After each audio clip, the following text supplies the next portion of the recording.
Good morning, students. നമുക്ക് കണ്ടിന്യൂറ്റിയിലെ ഒരു problem ചെയ്ത് നോക്കാം. നമ്മൾ കഴിഞ്ഞ ക്ലാസ്സിൽ പറഞ്ഞിരുന്നു ഒരു ഫംഗ്ഷൻ ഒരു കോംപ്ലക്സ് ഫംഗ്ഷൻ കണ്ടിന്യൂസ് ആകണമെങ്കിൽ it should satisfy three conditions. Conditions ഏതൊക്കെയാണ്? Limit z tends to z naught f of z is equal to L. First point. Second point, z tends to z naught f of z equal to f of z naught.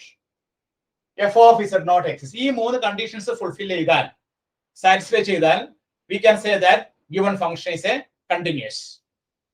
ഇപ്പോൾ ഇവിടെ നമ്മുടെ question എന്താണ്? Show that the function f of z equal to real part of z. RE എന്ന് പറഞ്ഞാൽ real part of z by z.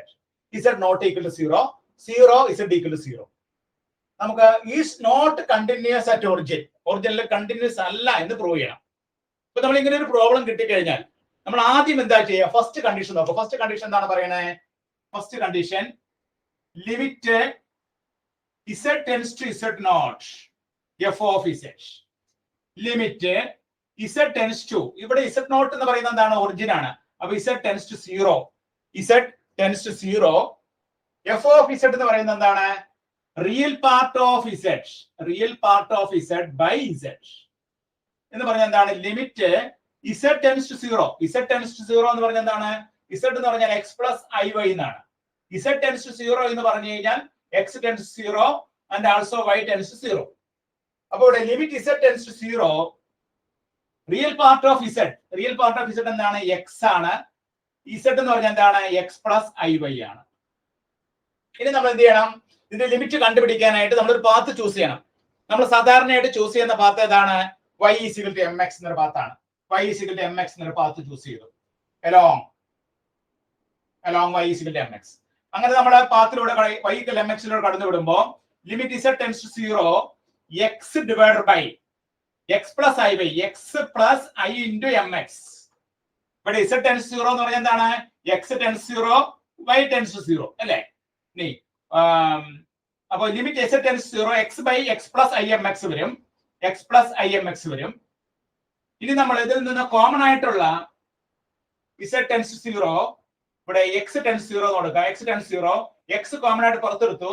അപ്പൊ 1 by x into 1 plus im എന്ന് വരും.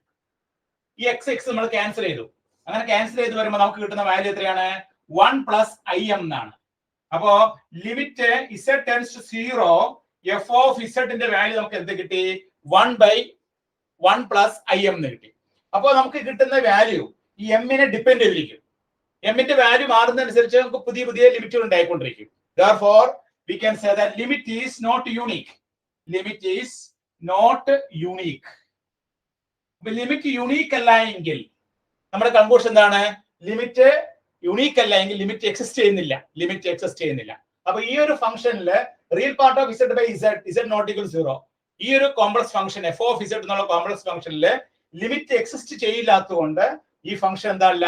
Continuous, not continuous at the origin.